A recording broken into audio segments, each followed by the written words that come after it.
வணக்கம் தோழர். வணக்கம். நேத்தோட ரசிகர் மன்ற ஷோ முடிஞ்சிருக்கு. 100 நாள் செலிப்ரேஷன்லாம் வைடராக முதல் பக்க விளம்பரத்தோடு நடந்திருக்கு. பாருங்க, 100 நாள் செலிப்ரேஷன். ஓகே, உலகம் சினிமா போஸ்டர் மாதிரியே இருக்கு பாருங்க. 100th டே. அதுலேயும் அவங்க அந்த சிங்கப்பெண்ணை வந்து அது ஏதோ ஒரு பெரிய ராசிக்காக வச்சிருக்காங்களா என்னன்னு தெரியல. அது ரொம்ப ஹைலைட் பண்ணுற மாதிரி. 100th டேன்னு பார்த்த உடனே ஜனநாயகன் படம் போஸ்டர் நினைச்சிட்டேன். என்ன படம் வந்து 2-3 அதான் ஊத்திச்சே. அதனால அதான் அதுக்குள்ள 100th டேன்னு வந்துச்சுன்னு பார்த்தா கவர்மெண்ட் போஸ்டர். ஸோ இதில் இந்த 100 நாளில் நமக்கு உங்களுக்கு ஒரு ஐடியா கிடச்சிருக்கும். இது இப்படி தான் போகுதுங்க. எப்போவுமே அந்த ட்ரையல் ரன் ஓட்டி பார்க்கும்போது இந்த வண்டி இப்படி தான் இருக்குன்னு தெரியும் இல்லையா, அதோட ஸ்பீடு, பிக்கப்பு அதெல்லாம். எனக்கு சில சந்தேகங்கள் இருக்குது. நான் கொஞ்சம் விளக்கமாகவே இந்த கேள்வியை கேட்டுறேன்.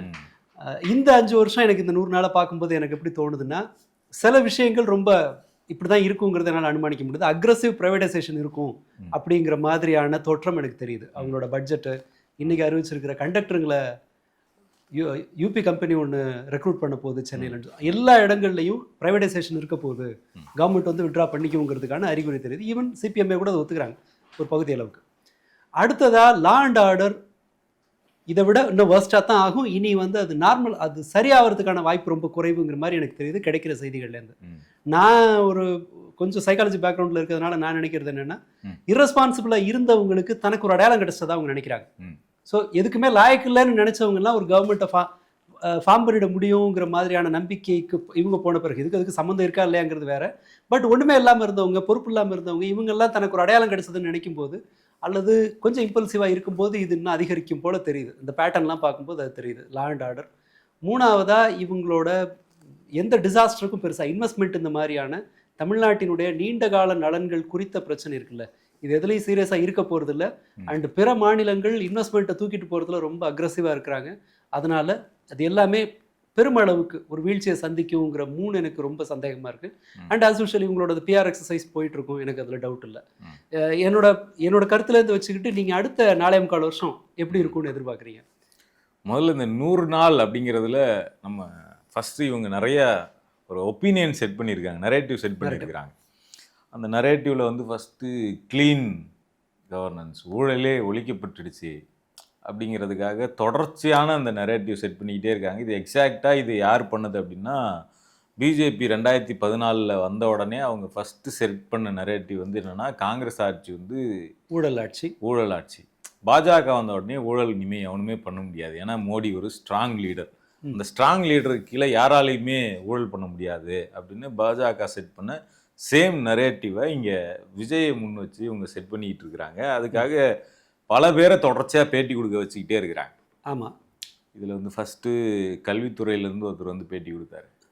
அவர் வந்துட்டு ஸ்கூல், தனியார் ஸ்கூல்லலாம் வந்து பர்மிட் வாங்குறதுக்கு, என்ஓசி வாங்குறதுக்கு நிறைய பணம் கொடுத்து லஞ்சம் கொடுத்துட்டு இருந்தோம். இனிமேல் லஞ்சம் வாங்குறது இல்லை யாரும், அதனால் நாங்கள் கவர்மெண்ட் சொல்கிற ஃபீஸை கடைபிடிப்போம் அப்படின்னு சொன்னார்.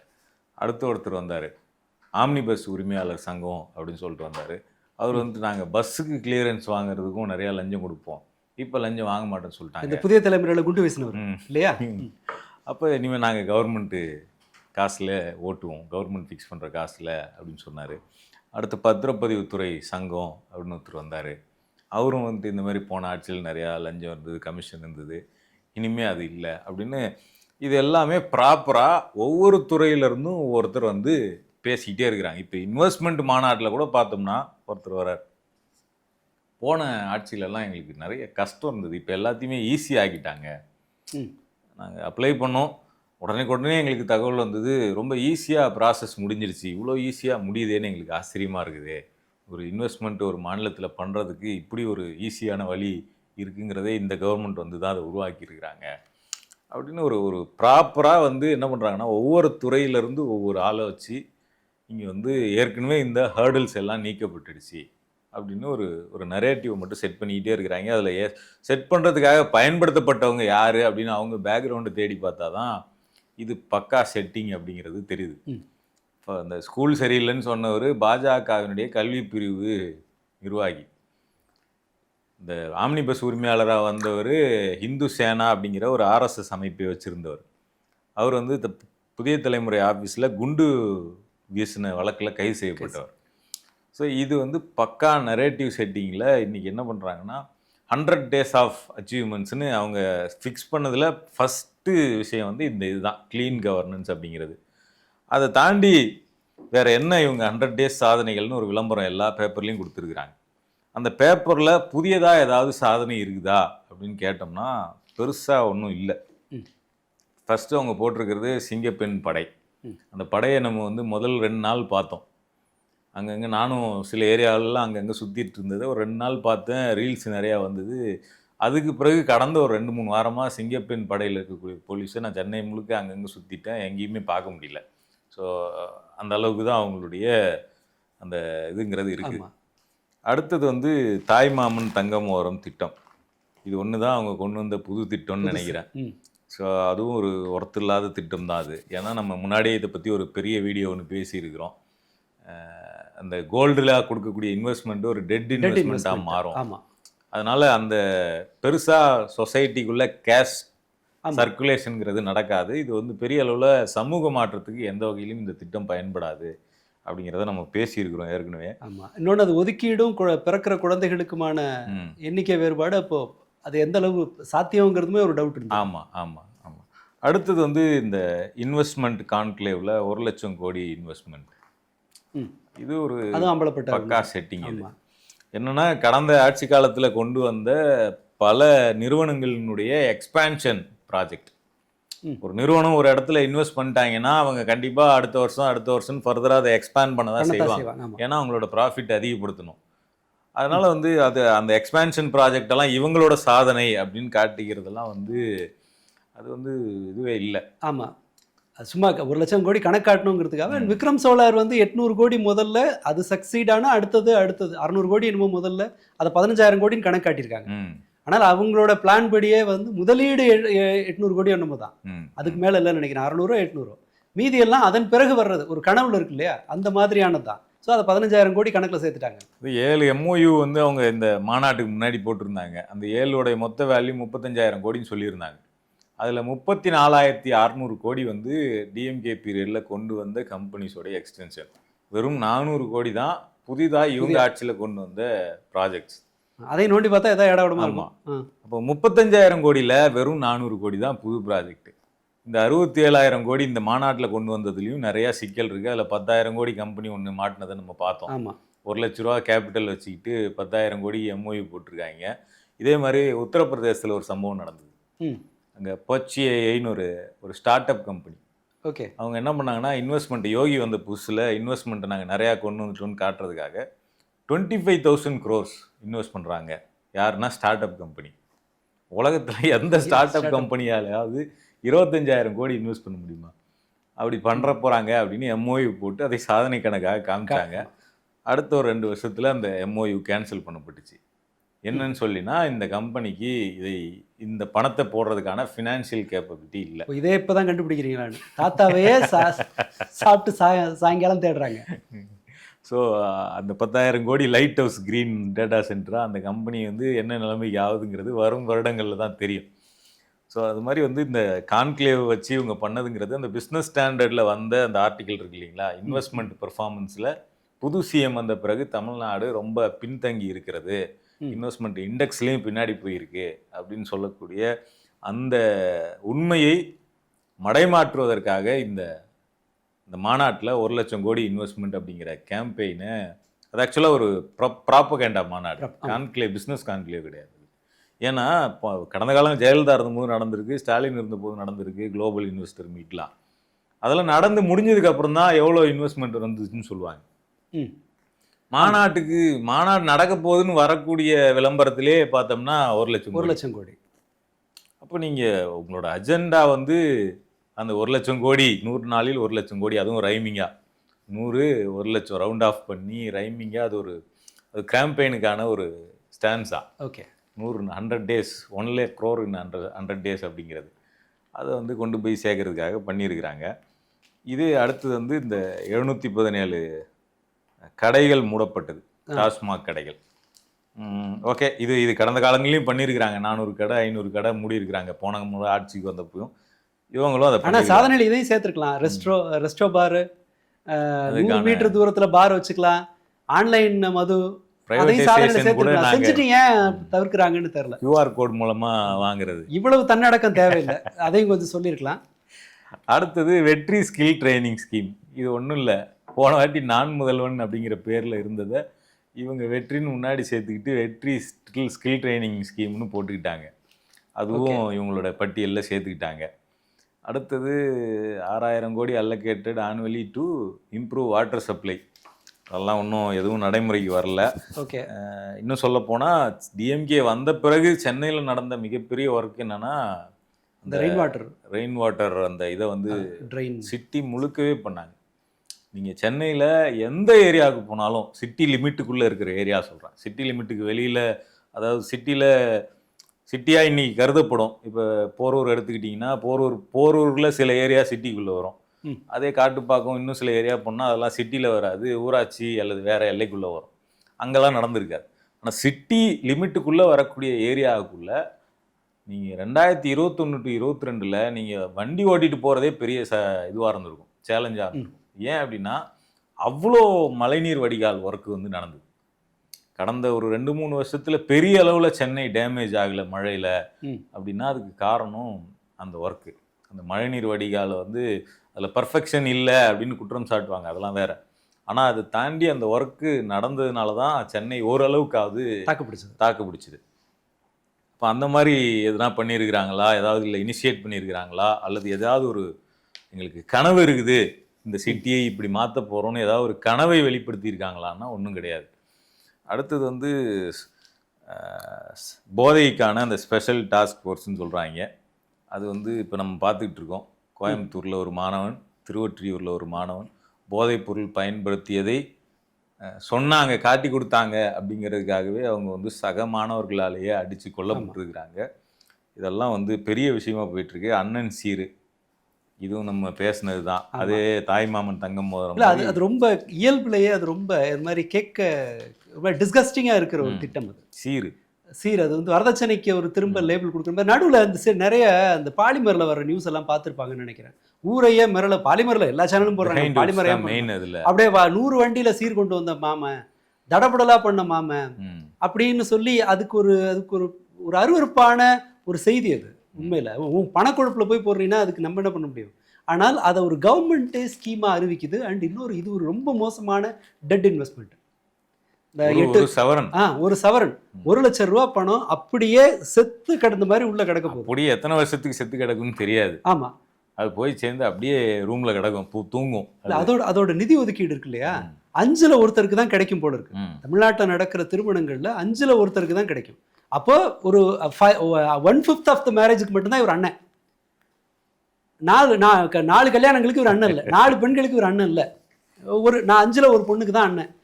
என்ன மாதிரி சண்டை வரப்போகுதுன்னு தெரியல ஊருக்குள்ள. ரைட், இது எல்லாமே ரொம்ப கேட்கும் போதே அவ்வளோ விசேஷமாலாம் ஒன்றும் இல்லை, சொல்லிக்கிறேன் ஒன்றும் இல்லை. இனிமே வர பழமைவாத ஸ்கீம்ஸ் தான் அதுவும். இவங்களோட ஸ்டாண்டர்ட் தெரியுது அந்த 100 நாள்ல. அடுத்தது இதுல இன்னும் ஒரு சிலதெல்லாம் மட்டும் சொல்லிடுவோம். வெற்றி ஹவுசிங் ஸ்கீம், அதுவும் ஒன்றும் இல்லை, கலைஞரின் கனவு இல்லை திட்டம். அதான் வெற்றியை முன்னாடி சேர்த்துருக்கிறாங்க. வெற்றி 150 ஸ்கீம், அது ஒன்றும் இல்லை. 150 என்ன லாட்டரி டிக்கெட்டு, இந்த நம்பர் சுரண்டல் லாட்டரிக்கு பேர் வைக்கிற மாதிரி. இது ஒன்றும் இல்லை, நம்ம இதுதான் நம்ம இந்த ஊரக வேலை வாய்ப்பு திட்டம், மகாத்மா காந்தி ஊரக வேலை வாய்ப்பு திட்டம், விபிஜி ராம்ஜின்னு பேர் மாறிச்சு இல்லைங்களா. அது 125 நாளைக்கு பண்ணுறாங்க. இவங்க என்ன சொன்னாங்கன்னா நாங்கள் 150 மாற்ற போகிறோம் அப்படின்னு சொல்லிட்டு. ஓகே, எப்படி 150னா ஏற்கனவே அதில் ஸ்டேட்டுக்கு கொடுக்கக்கூடிய ஃபண்டை வந்து குறைச்சிருக்காங்க. 5000 கோடி ரூபா குறைச்சிட்டாங்க. இப்போ எப்படி இவங்க இன்னும் ஒரு 25 நாள் எக்ஸ்ட்ரா கொடுப்பாங்கன்னு பார்த்தோம்னா அந்த 25 நாளும் நாங்கள் ஸ்டேட்டோட ஓன் காசை கொடுப்போம்னு சொன்னாங்க. ஓகே, கவர்மெண்ட் காசே எங்களுக்கு தேவையில்லை, ஓன் காசு ஸ்டேட்டோட காசை கொடுப்போம். எப்படி கொடுப்பாங்க அப்படின்னு யோசிச்சோம்னா இப்போ என்ன சொல்கிறாங்கன்னா இந்த 125 நாளையும் சக்ஸஸ்ஃபுல்லாக கம்ப்ளீட் பண்ணவங்களுக்கு கூடுதலாக 25 நாளும். இந்த ஃபர்ஸ்ட் மார்க் எடுத்தா அவங்களுக்கு பிரைஸ் கொடுப்பேன்னு சொல்லுவாங்கல்ல, அந்த மாதிரி எல்லாருக்கும் சில கம்பெனியில் தருவாங்கல்ல, எல்லாருக்கும் 150 நாள் கிடையாது. ஓஹோ, 125 நாள் ஃபுல் அட்டெண்டன்ஸ் வந்தவங்களுக்கு கூடுதலாக 25 நாள். அந்த மாதிரியான ஒரு ஸ்கீம் அது. வெற்றி மகளிர் கோட் ரியரிங், ஆடு வளர்ப்பு, இது ஏற்கனவே இருந்தது தான். ஆமாம். 200 யூனிட்ஸ் ஆஃப் ஃப்ரீ எலக்ட்ரிசிட்டி, இது அது வந்து அது நம்ம 100 ரீல்ஸ் பார்த்தாலே போதும். அதோட லட்சணம் என்னங்கிறது மக்கள் ரீல்ஸ் பார்த்தாலே போதும், நிறைய வந்துருது அந்த இன்னைக்கு மாதிரி. தமிழ்நாட்டினுடைய தலையாய பிரச்சனையா இருக்கிறது மின் கட்டணம் ஏறி போச்சுன்னு எல்லாருமே புலம்புறது தான். ஸோ அடுத்தது வந்து வேற என்ன, இப்போ காலை உணவு திட்டத்தை விரிவாக்கியது, 8வது வரைக்கும். அதுவும் எக்ஸ்பான்ஷன் தான்.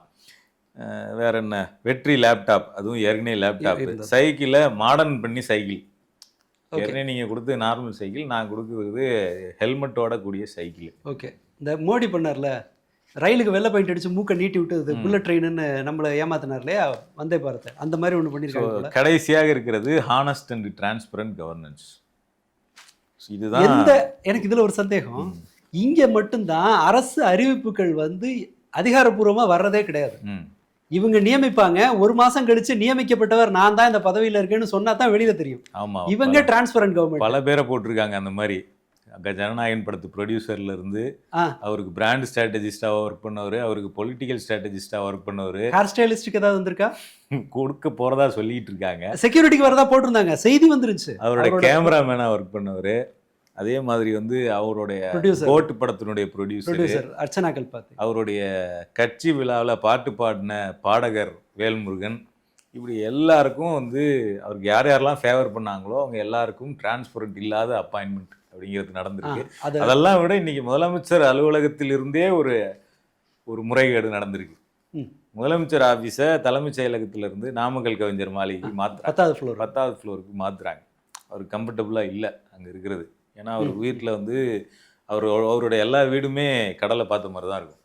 ஓகே. ஸோ இங்கேருந்து அவர் கீழே இருந்துக்கிட்டு இந்த சட்டமன்றத்தில் இருந்து கடலை பார்க்க முடியல. சி வியூ வேணும்னு சொல்லிட்டு அவர் 10வது மாடிக்கு போகிறாரு. ஓகே. உட்காந்து கடலை பார்த்துக்கிட்டே இருக்கணும் அப்படின்னு சொல்லிட்டு.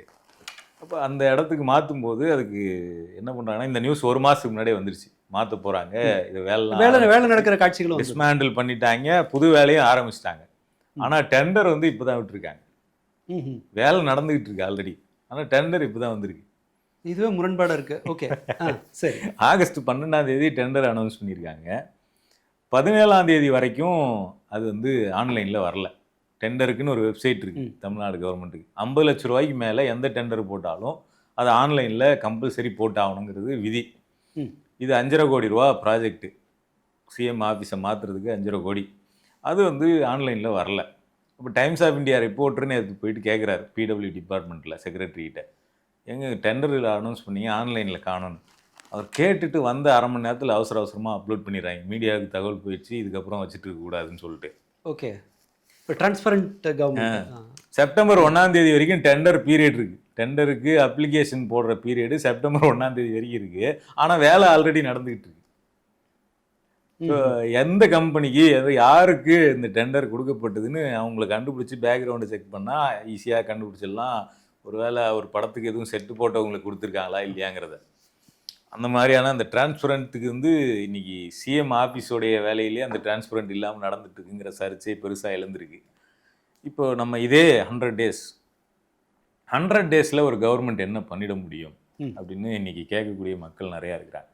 இப்போ இதே 100 டேஸ் போன ஆட்சியில் திமுக பீரியடில் ஸ்டாலின் வந்த ஃபஸ்ட்டு 100 டேஸ். ஏன்னா ஸ்டாலினுக்கு பெரிய கட்சி இருக்குது, என்ன இருந்தாலுமே 10 வருடங்களாக ஆட்சியில் இல்லாதது திமுக. 10 வருஷமாக ஏடிஎம்கே தான் இருந்தது. 10 வருஷம் கழித்து லாங் கேப்புக்கு பிறகு திமுக ஆட்சிக்கு வருது. அந்த 100 நாளில் கோவிட் லாக்டவுன் அப்படிங்கிறது கொடூரமாக இருக்கும். செகண்ட் வேவ் தான் ரொம்ப மோசமாக இருந்தது. ஆக்சிஜன் பற்றாக்குறை, ஹாஸ்பிட்டலில் பெட் இல்லை, ஒரு கிரிட்டிக்கல் பீரியடில் ஸ்டாலின் ஆட்சிக்கு வரார். அந்த டைமில் இப்போ நம்ம இதை அறிவித்ததில் இந்த தாய்மாமன் சீரையோ அல்லது அண்ணன் சீரையோ தவிர புது ஸ்கீம்ஸ்னு எதுவுமே இல்லை. ஆனால் அவங்க அந்த 100 நாளில் முக்கியமான சில ஸ்கீம்ஸை வந்து இன்ட்ரடியூஸ் பண்ணாங்க. அதில் ஒன்று தான் ஃபஸ்ட்டு அவங்க இன்ட்ரடியூஸ் பண்ணது தான் மகளிர் இலவச பயணம். ஒரு இந்தியாவுக்கே ஒரு லேண்ட்மார்க் ஸ்கீம். அது டெல்லியில் இருந்தது, அதுக்கு பிறகு தமிழ்நாட்டில் தான் அது அறிமுகப்படுத்தப்பட்டு இன்னைக்கு எல்லா மாநிலங்கள்லையும் படிப்படியாக இது வந்து அமல்படுத்தப்படுது. அதை தவிர்த்துட்டு ஒரு தேர்தல் வாக்குறுதி கொடுக்க முடியாதுங்கிற ஸ்டேஜுக்கு அது போச்சு. ஸோ பெண்களுக்கு அவங்களுடைய இதை வேலைக்கு போகிறதையோ அல்லது அவங்களோட சேமிப்பை அதிகப்படுத்துறதுக்கோ அவங்களோட இண்டிபெண்டன்ஸை உறுதிப்படுத்துறதுக்கோ ஒரு மிக முக்கியமான ஸ்கீமாக அது அமைஞ்சுது. அப்போ இந்த மாதிரி ஒரு புது யோசனையிலிருந்து, ஏற்கனவே இல்லாத புதுசாக ஒன்று சிந்திச்சு ஏதாவது ஒன்று கொண்டு வந்திருக்காங்களா, ஒரு விஷன் இருந்தால் தான் அதை பண்ண முடியும். ஆமாம். விஷன் இல்லாதவங்களுக்கு சீர் தான் கொடுக்க முடியும். இப்போ அந்த மாதிரி ஒன்று பண்ணாங்க. அது அந்த ஸ்கீம் ரொம்ப இம்பார்ட்டண்ட். அடுத்தது வந்து பார்த்தோம்னா, வந்த உடனே நிதி நிலை எவ்வளவு மோசமாக இருந்தாலும் கோவிட்ல எல்லாரும் பாதிக்கப்பட்டிருக்காங்கன்னு சொல்லிட்டு உடனடியாக 4000 கேஷ் ட்ரான்ஸ்ஃபருங்கிறது எல்லா வீடுகளுக்கும் எல்லா எல்லா அக்கௌண்ட்டுக்கும் ரேஷன் பண்ணாங்க. கார்டுக்கும். கோவிடு அந்த ஊரடங்கு காலத்தில் அவங்களுடைய பணம் இல்லாமல் இருப்பாங்க, செலவுக்கு காசு இல்லாமல் இருப்பாங்க. யாரும் வந்து செலவுக்கு காசு இல்லைங்கிறதுக்காக வீட்டில் முடங்கி போயிடக்கூடாது அப்படிங்கிறதுக்காக ஒரு மினிமம் அஷூரன்ஸ் மாதிரி 4000 அப்படிங்கிறது எல்லார் அக்கௌண்ட்டுக்கும் போட்டு விட்டாங்க. அப்போ அது அந்த ஒரு மாதத்தையோ 2 மாதத்தையோ ஏதோ ஒரு வகையில் அவங்களுடைய அடிப்படை தேவைகளை சமாளிக்கிறதுக்கு பயன்படுத்துங்கிறது ஒரு இடம் அது. அடுத்தது பால் விலை, ஆவின் பால் விலையை வந்து 3 ரூபா குறைச்சாங்க. ம். அதே மாதிரி வந்து இப்போ ஆவின் சப்ளை குறைஞ்சிருக்கு. ஆ. அது அந்த மாதிரி மேபி 40 வயசுக்கு மேலே பால் செரிக்காதுன்னு சில டாக்டருங்கெல்லாம் சொல்கிறாங்க. அதை பார்த்துட்டா என்னன்னு தெரியல. இல்லை, ஆவின் சப்ளை நிறைய இடத்துல குறையுது. பால் இன்னொன்று ப்ரொக்யூர்மெண்ட்டும் குறையுது. ம். ப்ரைவேட் பால் கம்பெனிகள்லாம் நிறைய வாங்குறாங்க. அதனால ஆவினுக்கு கிடைக்கிற பாலோட அளவும் குறைஞ்சிருக்கு. இதெல்லாம் பிரச்சனை பின்னால் வரும். ம். அடுத்தது என்ன பண்ணாங்கன்னா, இந்த மருத்துவ காப்பீடு, அதில் ரொம்ப முக்கியமானது வந்து கோவிடுக்காக ட்ரீட்மெண்ட் ப்ரைவேட் ஹாஸ்பிட்டலில் எடுக்கிறவங்களுக்கு வந்து அந்த ஃப்ரீ ட்ரீட்மெண்ட் அப்படிங்கிறத அந்த அந்த இந்த ஸ்கீம் மூலமாக அறிவிச்சாங்க. இந்த முதலமைச்சர் காப்பீட்டு திட்டம் ஸ்கீம் வழியாக கோவிடுக்காக யார் ப்ரைவேட் ஹாஸ்பிட்டலில் ட்ரீட்மெண்ட் எடுத்தாலும் அதுக்கு ஃப்ரீ ட்ரீட்மெண்ட் அப்படிங்கிறத அறிவிச்சாங்க. அதுக்கு பிறகு உங்கள் தொகுதியில் முதலமைச்சர் அப்படிங்கிற ஒரு முக்கியமான ஸ்கீம். இப்போ இந்த சிஎம் செல் அப்படின்னு ஒரு மெயில் ஐடி இருக்கும். இந்த ஐடி வந்து பல வருஷமாக இருக்குது, அல்லது அதுக்கு முன்னாடி ஃபோன் நம்பர் இருந்திருக்கும். ஆனால் இதெல்லாம் எப்போவுமே வந்து அது ஒரு ஃபாலோ ப்ரொசீஜர் அப்படின்னு ஒன்று இருந்ததே இல்லை. நம்ம கம்ப்ளைண்ட் போட்டுருவோம், அந்த கம்ப்ளைண்ட்டை செக் பண்ணாங்களா செக் பண்ணலையா, அல்லது யாரோ ஒருத்தவங்க கவனத்துக்கு போச்சா போகலையா எதுவுமே தெரியாது. கிணத்துல போட்ட கல் மாதிரி கிடக்கும். அதுக்கு முதல் முறையாக ஒரு ஐடி கம்பெனியில் நம்ம ஒரு கம்ப்ளைண்ட் கொடுக்குறோம்னா அதுக்கு ஒரு டிக்கெட் நம்பர் க்ரியேட் பண்ணி அந்த டிக்கெட்டுக்கு ஃபாலோ அப் பண்ணி அந்த டிக்கெட் க்ளோஸ் ஆகிற வரைக்கும் ஃபாலோ அப் பண்ணுறது இருக்குல்ல, அந்த மாதிரியான ஒரு மெத்தடை வந்து இந்த சிஎம் செல்லுக்கு கொடுக்கக்கூடிய கம்ப்ளைண்ட்ஸுக்கு ஃபஸ்ட் டைம் உருவாக்குனாங்க. உங்கள் தொகுதியில் முதலமைச்சர் அப்படிங்கிற பேரில் வந்து நீங்கள் ஒரு கம்ப்ளைண்ட் வந்து அந்த சிஎம் செல்லுக்கு ஒரு தனி ஆப் க்ரியேட் பண்ணாங்க. அந்த ஆப்புக்கு நீங்கள் ஒரு கம்ப்ளைண்ட் போட்டிங்கன்னா 100 டேஸ்க்குள்ளே வந்து அதுக்கான சொல்யூஷனை கொடுத்தாகணும். ஓகே, அந்த டிக்கெட் க்ளோஸ் ஆகும். ஆமாம், சம்மந்தப்பட்ட அதிகாரிகள் உங்களை ரீச் பண்ணணும், அதுக்கு ரிப்ளை கொடுக்கணும், அந்த துறையிலேருந்து அதுக்கு பதில் வரணும். செய்ய முடியும்னா செய்யணும், செய்ய முடியலன்னா ஏன் செய்ய முடியலங்கிற காரணத்தை சொல்லணும். அந்த டிக்கெட்டை 100 நாளுக்குள்ளே க்ளோஸ் பண்ணி ஆகணும். இந்த ஒரு செட்டப்பை வந்து கொண்டு வந்தாங்க. ஸோ அதோட எக்ஸ்டென்ஷனை தான் இன்றைக்கி இவரே ஏதோ கொண்டு வந்த மாதிரி சொல்லிகிட்டு இருக்காரு, அந்த மாதிரியான ஸ்கீம்ஸ் எல்லாம். ஸோ இதை மாதிரி பல விஷயங்கள் 100 நாளில் அவங்க பண்ணாங்க. இது எல்லாமே ஏற்கனவே இருந்தது கிடையாது, இதெல்லாம் புதுசு. அதே மாதிரி நம்மை காக்கும் 48 மணி நேரமாக ஏதோ ஒன்று கொண்டு வந்தாங்க. அந்த ஆக்சிடென்ட் ஆச்சுன்னா ஃபர்ஸ்ட் 2 டேஸ்க்கான செலவு கவர்மெண்ட் ஏற்றுக்கொண்டு. அப்போ இந்த மாதிரியான விஷனரியான ஸ்கீம் ஏதாவது இந்த விளம்பரத்தில் இருக்கானா? எதுவுமே இல்லை. இதில் ஒன்றும் இல்லை, கீழே போட்டுருங்கிற மாதிரி தான் இருக்குது. எல்லாமே ஏற்கனவே இருக்கிறது, பேரை மாற்றிக்கிட்டாங்க, அல்லது அது கூட எக்ஸ்ட்ரா ஒரு எக்ஸ்டென்ஷன் ஆட் ஆன் சேர்க்குறாங்க. இந்த வேல்யூ ஆடட்னு ஒன்று சேர்ப்பாங்க இல்லைங்களா, அந்த மாதிரி வேல்யூ ஆடட் திட்டங்கள் தான் இது எல்லாமே. 100 டேஸ் ஆஃப் கவர்னன்ஸில் ஒன்றும் இல்லை சொல்லிக்கிற மாதிரி. அப்போ இதில் வந்து சட்டம் ஒழுங்கு பிரச்சனை இப்போ தீவிரமாயிட்டிருக்கு. நீங்கள் சொன்ன மாதிரி இன்றைக்கி வந்து கோவை மாணவர் இஷ்யூவில் வந்து கேட்டால் வந்து சட்டமன்றத்தில் போலீஸுக்கு பொய் சொல்லணும்னு அவசியம் இல்லை அப்படின்னு அமைச்சர் சொல்கிறார். போலீஸுக்கு பொய் சொல்லணும்னு அவசியம் இல்லைன்னு கேட்குறதே நமக்கு ஆச்சரியமாக இருக்குது. போலீஸ் என்னைக்கு உண்மையை பேசியிருக்கு. சாத்தான்குளம் விஷயத்தில் என்ன வந்தது? காவல்துறை எழுதக்கூடிய எஃப்ஐஆரில் முக்கால்வாசி பொய்யாக தான் இருக்கும். இப்போ போலீஸ் பொய் சொல்லணும்னு அவசியம் இல்லைன்னு ஒரு அமைச்சர் சொல்கிறதுங்கிறது அவங்களோட ஸ்டேட்மெண்ட்.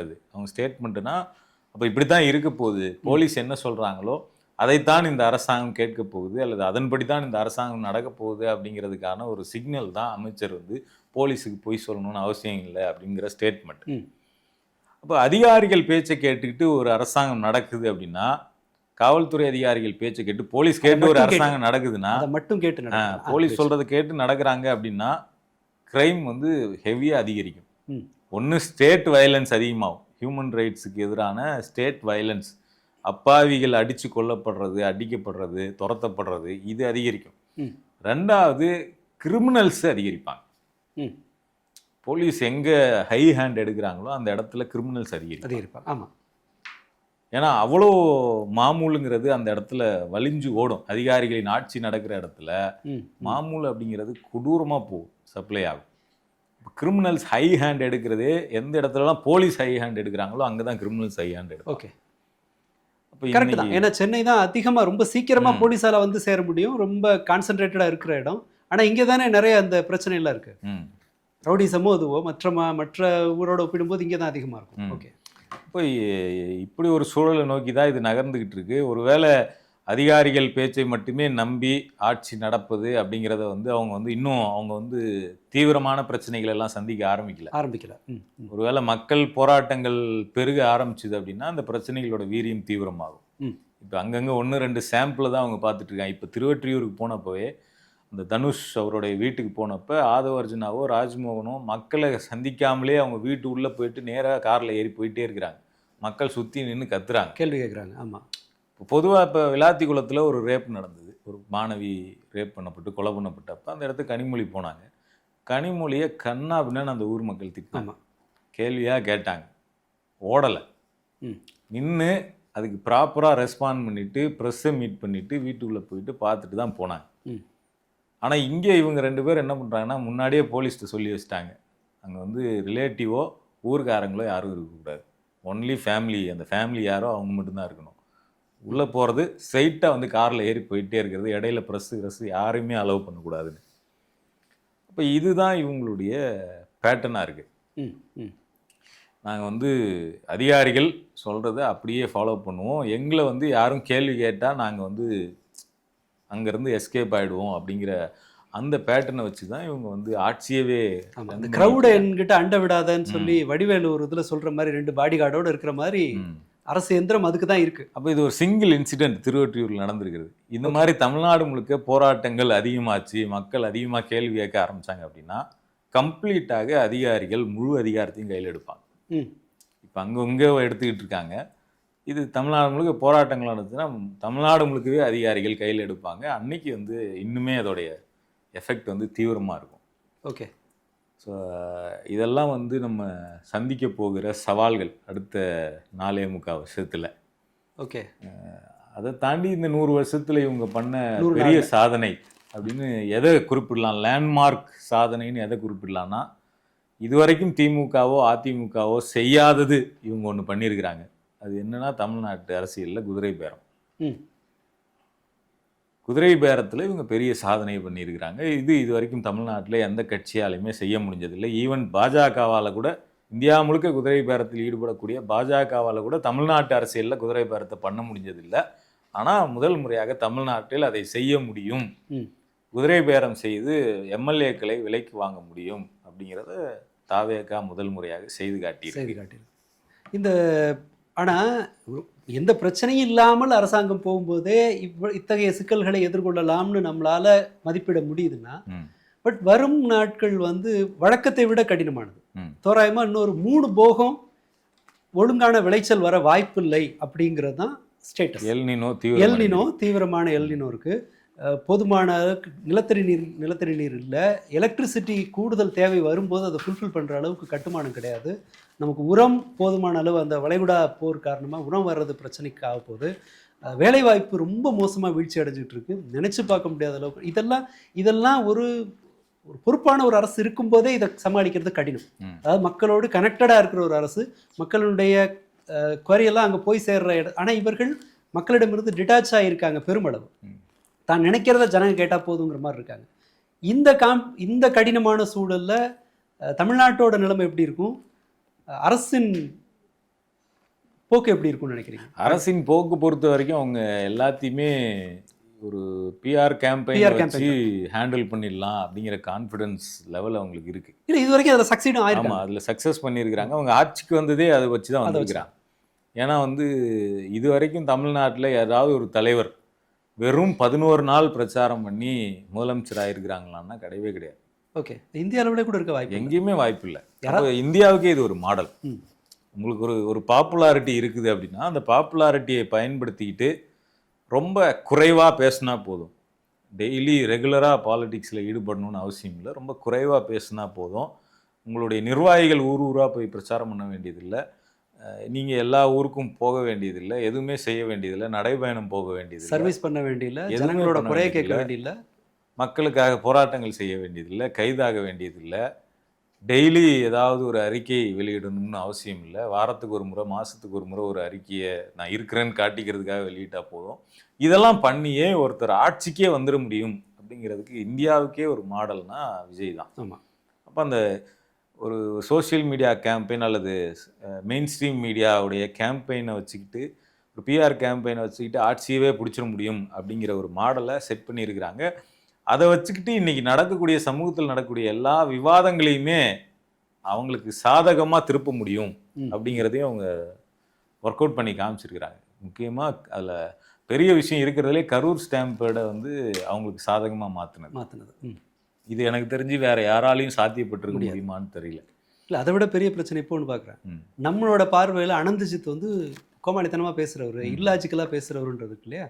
இப்போ டிவிகே அந்த குரூப்பில் வந்து அவர் மடக்கிட்டாரு, அவர் எதுக்கு இருக்கவனெல்லாம் தெறிக்க விட்டாரு, பிளாஸ்ட் பண்ணிட்டாருன்னு ஒரு இது ரீல்ஸ் வந்து அந்த பக்கத்து ஓடுது. நாம் நினச்சிட்டு இருக்கிறதுக்கு முற்றிலும் நேர்மாறான ஒரு உலகம் அங்கே இயங்கிட்டு இருக்கு. அதில் டிவிகே ஒர்க் பண்ணுறாங்க. இப்போ அதோட தொடர்ச்சி அது. அதாவது லோ இன்டெலிஜென்ஸ் இருக்கிற மக்களை ரொம்ப அழகாக அவங்கள உருவாக்கவும் முடியுது, அவங்கள அணிதிரட்டி வச்சுக்கவும் முடியுதுங்கிறது தெரியுது. அதே மாதிரி முக்கியமாக அவங்க வந்து தினசரி அரசியலை கவனிக்காத அல்லது அரசியலை ஒரு விவாதமாகவே பார்க்காத மக்கள்கிட்ட அரசியல் சம்பந்தமான விஷயங்களை அவங்க ஒரு நரேட்டிவை செட் பண்ணிக்கிட்டே இருக்கிறாங்க. இதுதான் அரசியல் அப்படின்னு சொல்லிட்டு. அப்போ இது வந்து என்னன்னா, நான் அவனை அடித்து தூக்குறது, நான் அவனை அடித்து வீழ்த்துறது, அட்டாக் பண்ணி காலி பண்ணுறது, இதுதான் அரசியல். ஓகே. இப்போ அஜித் ஃபேன்ஸுக்கும் விஜய் ஃபேன்ஸுக்கும் சண்டை நடக்கும் முன்னாடியெல்லாம், ட்விட்டரில் எல்லாத்துலேயுமே நடக்கும். அப்படி நடக்கும்போதெல்லாம் அந்த சண்டையினுடைய மெயின் எய்ம் வந்து எதிரில் இருக்கிறவங்கள யார் ரொம்ப மோசமாக டீஸ் பண்ணி அசிங்கப்படுத்துகிறாங்க அப்படிங்கிறது தான் அந்த சண்டையினுடைய கோர். அஜித்தை வந்து இருக்கிறதுலே யார் ரொம்ப ஒஸ்ட்டாக கேவலமாக டீல் பண்ணி வீழ்த்துறாங்க அப்படிங்கிறது. அதுக்காக ஒட்டுமொத்த விஜய் ரசிகர்களும் எந்த அளவுக்கு தரமட்டமாக இறங்க முடியுமோ அந்த அளவுக்கு தரமட்டமாக இறங்குவாங்க. ஸோ அவங்கள பொறுத்த வரைக்கும் அதுதான் வந்து இன்னைக்கு வந்து பொலிட்டிக்கலில் இது வந்து அப்படியே அப்ளை பண்ணுறாங்க அந்த சண்டையை. அந்த சினிமாவில் இன்னைக்கு விஜய் வெர்சஸ் அஜித்னு இருந்ததை இன்னைக்கு டிவிகே வெர்சஸ் டிஎம்கே அப்படின்ற அந்த இருதுருவ அரசியல் நிலைப்பாடாக அவர் நிறுத்தினார் இல்லைங்களா. அந்த ஃபைட்டை வந்து இங்கே சேமாக அப்படியே அப்ளை பண்ணுறாங்க. அப்போ எவ்வளோ மோசமாக வேணாலும் போய் அடித்து வீழ்த்துறது தான் அவங்க கேட்குற. சட்டமன்றத்திலே அவங்க அதை தான் அப்ளை பண்ணுறாங்க. சட்டமன்றத்தில் கேள்விகள் கேட்குறாங்க எதிர்கட்சிகள். அந்த கேள்விகளுக்கு நீங்கள் பதில் சொல்கிறதுக்கு தான் ஆளுங்கட்சி அங்கே இருக்கிறீங்க. அப்போ என்ன சொல்கிறாங்கன்னா, அமைச்சர்கள் ஒரு 4 அமைச்சரை மட்டும் ட்ரெயின் பண்ணி வச்சுருக்கிறாங்க. நிர்மல்குமார், ஆதவ் அர்ஜுனா, ராஜ்மோகன், ரமேஷ். எந்த கேள்வி கேட்டாலும் இவங்க 4 பேர் தான் பதில் பேசுவாங்க. சம்மந்தப்பட்ட அமைச்சர் பேச மாட்டார். முதலமைச்சர் கேட்டால் முதலமைச்சர் பேச மாட்டார். நீர்வளத்துறை அமைச்சரை கேட்டால் நீர்வளத்துறை அமைச்சர் பேச மாட்டார். நீர்வளத்துறை அமைச்சர் கொஸ்டின் கேட்டால் மின்சாரத்துறை அமைச்சர் தான் பேசுவார்.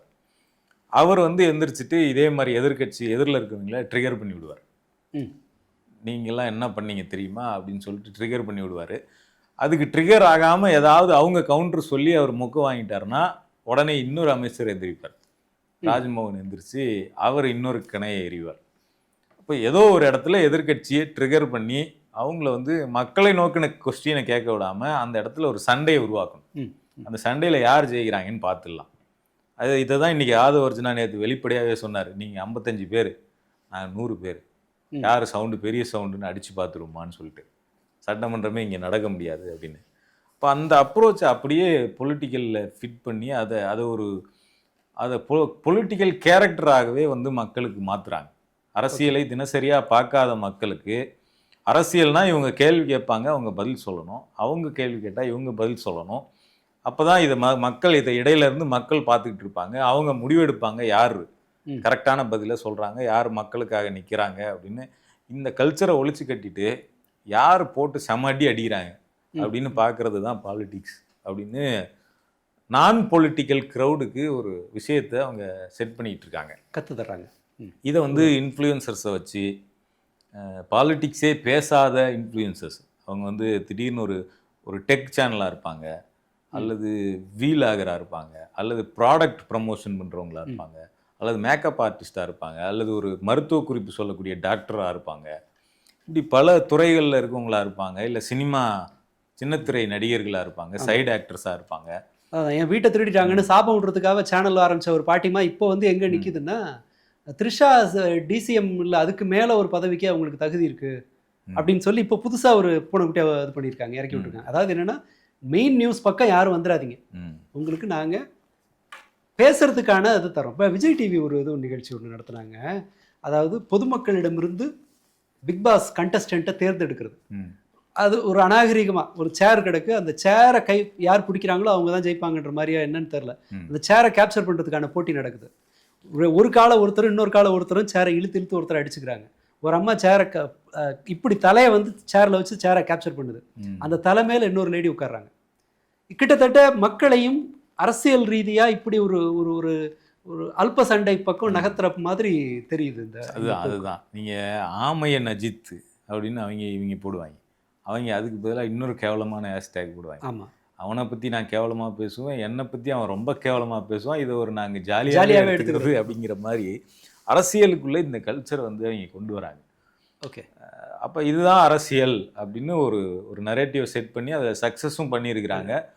இதிலிருந்து மக்கள் எப்படி மீள போகிறாங்க, அல்லது இந்த கேம்பெயின் எவ்வளோ நாளைக்கு அவங்களுக்கு ஒர்க் அவுட் ஆக போகுது, ரெண்டு தான் இருக்குது. ஒன்று இதுலேருந்து மக்கள் மீண்டு வரணும், இல்லை மக்கள் இதுக்கு பழகிட்டு எவ்வளோ நாளாக இதே கேம்பெயினை நீங்கள் பண்ண போகிறீங்க அப்படின்னு மக்கள்கிட்ட அது ஒர்க் அவுட் ஆகாமல் போடும். இது ரெண்டு விஷயந்தான் இருக்குது. அவங்க வந்து முழுக்க முழுக்க அவங்களோட அப்ரோச் அப்படிங்கிறது நேரடி அப்ரோச்சாக இல்லை. அவங்க எல்லா இடத்துலையுமே குறுக்கு வழி தான் நம்புகிறாங்க. அதனால் அவங்க பிஆர் கேம்பெயின், நரேட்டிவ் செட் பண்ணுறது, சோஷியல் மீடியா கேம்பெயின், இது மூலமாக நம்ம எல்லா விமர்சனங்களையுமே திசை திருப்பி தாக்கு பிடிச்சிட முடியும் இந்த 5 வருஷத்தை அப்படின்னு நம்புகிறாங்க.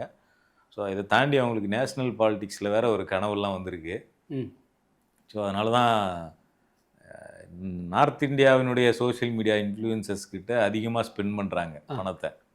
அது குறித்து இன்றைக்கி விகடனில் கூட ஒரு ஒரு ஒரு வீடியோ டாக்குமெண்ட்ரி மாதிரி ரிலீஸ் பண்ணியிருக்கிறாங்க, ஃபேக் நியூஸ் ஃபேக்ட்ரின்னு. வழக்கமாக பிஜேபி தான் இந்த ஃபேக் நியூஸ் ஃபேக்ட்ரிலாம் பார்ப்போம் நம்ம. இப்போ டிவிகே ஃபேக் நியூஸ் ஃபேக்ட்ரிங்கிறது தமிழ்நாட்டிலிருந்து ஆல் இண்டியாவுக்கு மூவ் ஆகிருக்கு. தமிழ்நாட்டிலிருந்து ஒரு பிரதமர் வர வேண்டும் அப்படின்னு ஆதவ அர்ஜுனா பேசினாரு. ஆமா, நான் என்ன நினைச்சேன்னா அது விஜய் கோத்து விடுறதுக்காக பண்றாரு. இதான் சிபிஐ கேஸ் வந்து அவர் தூக்கிட்டு போயிட்டா இவர் தானே சிஎம் ஆவாரு. ரெண்டுமே இருக்கலாம், பட் அவங்களுக்கு அதுல ஒரு கனவு இருக்கு. அதோடைய ஜோசிகாரர் சொல்லியிருந்தா அவங்க இன்வெஸ்ட் பண்ணுவாங்க. ஏன்னா ஏற்கனவே பழைய ப்ராஜெக்ட் சக்சீட் ஆயிருக்கு இல்லையா. இப்போ ஜோசிகாரர் சொல்லியிருந்தா நிச்சயமா அதை பண்ணுவாங்க. நிறைய வீடியோ இருக்கு, நீங்க பாத்தீங்கன்னு வச்சுங்களேன். ஒரு பப்ளிக் பைட் மாதிரியே நிறைய வீடியோ. நார்த் இந்தியன் ஸ்டூடெண்ட்ஸ் இளைஞர்கள்ட்ட பப்ளிக் பைட்டு, மோடி, ராகுல், விஜய் 3 பேர் ஃபோட்டோவை கீழே போட்டுருவாங்க. அவங்ககிட்ட கேட்பாங்க, யார் நீங்கள் இந்தியாவுக்கு யார் பெஸ்ட் லீடர் நீங்கள் நினைக்கிறீங்க அப்படின்னு சொல்லிட்டு. தளபதி விஜய், தளபதி அப்படின்னு சொல்லுவாங்க.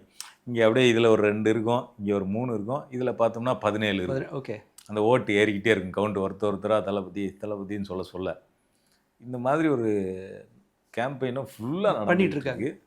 ஸோ இதுவும் ஃபேக் நியூஸை வச்சு தான் நடந்துக்கிட்டு. இந்த மின்னலை படம் இருக்குல்ல, அதில் அப்பாஸ் வந்து நிச்சயம் பண்ணியிருப்பார், அந்த கனவுல இருப்பார் இல்லையா. அந்த நடுவில் வந்து இன்னொருத்தர் இது பண்ணுற மாதிரி எவ்வளவு காலம் கடந்து 12 வருஷமாக கெட்ட பேர் வாங்கி கிலோமீட்டர் கணக்கில் நடந்த ராகுல் காந்தியை சிம்பிளாக கூட்டணி கட்சியே ஒன்று அப்படியே தட்டி விட்டு லெஃப்டில் தட்டி விட்டுட்டு இவங்க கேப்சர் பண்ணுறாங்க. இதை பற்றின அக்கறையே இல்லாமல், அக்கறை இருக்கா இல்லை ராகுல் போனால் பரவாயில்லன்னு நினைக்குதான்னு தெரியல தமிழ்நாடு காங்கிரஸ். அவங்க இன்னும் இந்த இந்த வைப் மோட்லேயே இருக்காங்க, ரசிகர் மன்ற மோட்லேயே. சரி தோழர், நம்ம இது ஃபர்தராக என்ன இதோட இதை டெவலப்மெண்ட்டை பார்க்கலாம். ஒரு 100 வருஷம் கழிச்சு இதே நம்ம எடுத்து பார்ப்போம். ப்ராக்ரஸ் இருந்துச்சுன்னா ஒத்துக்கிறதுல நமக்கு ஒன்றும் தயக்கம், அதில் ஒன்றும் பிரச்சனை. ஆமாம், அதனால இது எப்படி இருக்குன்னு பார்க்கலாம். இந்த 100 நாளில் பார்க்கும்போது எனக்கு தெரியறதுன்றதை நான் சொன்னேன். இந்த 100 நாளே எவ்வளோ மோசமாக இருக்குங்கிறத நீங்கள் சொல்லியிருந்தீங்க. இன்னொரு நாளில் வேற ஒரு இதோட சந்திக்கலாம் தோழர். நன்றி.